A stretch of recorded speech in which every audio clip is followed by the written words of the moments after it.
34 ساڵ بەسەر ڕاپەڕینی کەرکووک تێدەپەڕێت کە هاوشان بوو لەگەڵ ڕاپەڕینی شار و شارۆچکەکانی دیکەی کوردستان و حەز بوو لایەنە سیاسیەکانی کوردستان پێکەوە بە هاوکاری هاوڵاتیان دژی ستەم و نادادی ڕژێمی بەعسوەستانەوە و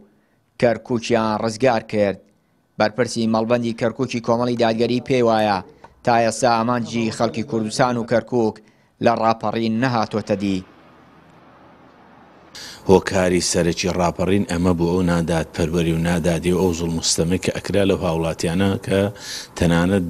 لە ماڵ و سەرۆت و سامانی خۆشی ئەمین نەبوو. ئەگەر بەو مانایە بڵێن نەخێر من قەناعەتم وایە ڕاپەڕین ئامانجی خۆی نەپێکاوە بەڵکو ئێستا بە تایبەتی بۆ ئەم مەنتیقانە بۆ ئەم ناوچانە کە ئەوە تا بە بەرچاوی هەموو دنیاوە لەسەر خاچی خۆی کابرا دەرئەکرێ کابرا و خەریکە ئەخرنچێنرێ وە کەسی لەسەری نایەتە جواب بە دیفاعشی لێ ناکرێ بەڵکو ئەمەی ئێستا ئەکرێ تەنها قەناعەتم وایە سیاسەتێکە بۆ مانەوەی خۆی نەک ئەو دەسەڵاتێک کە گەلێک لە پێناویە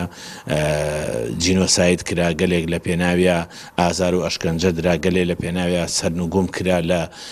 دەشتارەکانی نوگرۆ سەرمان ئەمانە هەموو ستەمێکی گەورە بوون لە میلەتی کورد. بەرپرسی مەڵبەندی یەکێتی لە کەرکووک ڕاپەڕین بە پرۆسەیەکی گرنگ لە مێژووی کورد دەزانێت و دەڵێت لە پێناو ڕاپەڕیندا سەدان شەید و قوربانی دراون. لە ڕاپەڕینە ئێمە زۆرترین شەهیدماندا و زۆرترین پیاوی قارەمان خۆی بە کوردەوە دەیان سەرکردە و دەیان فەرماندە شەهید بوونە دەیان هاوڵاتی بە حەماسەوە چوونە بە گشت داگیرکەرا شەهید بوونە بۆیە ڕاپەڕین مێژوویەکی گرینگە لەمانەش گرنگتر ئەوەیە تۆ ئەگەر سەیر بکەی مێژووی ئەم منطقەیە مێژووی ئەم وڵاتە لە 150 ساڵی ڕابردووە قەت کورد نەیتوانێت بە تاقتەنیا کەرکووک ڕزگار بکە لە ڕاپەڕین توانی بە تاقتەنیا کەرکووکی ڕزگار کرد و بە میلەتەکەی خۆی وەتوانی 9 ڕۆژیش لەناو شاری کەرکووکا بمینێتەوە. ڕاپەڕین و ڕزگارکردنی شاری کەرکووک لەلایەن خەڵکو و پێشمەرگەوە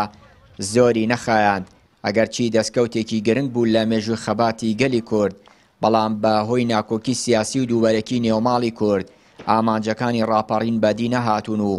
هاوڵاتیان چاوەڕێی زیاترن لە بەرامبەر ئەو قوربانی و خەباتەی کە ئەنجام دراوە. چیانووری کەناڵی پەیام کەرکووک.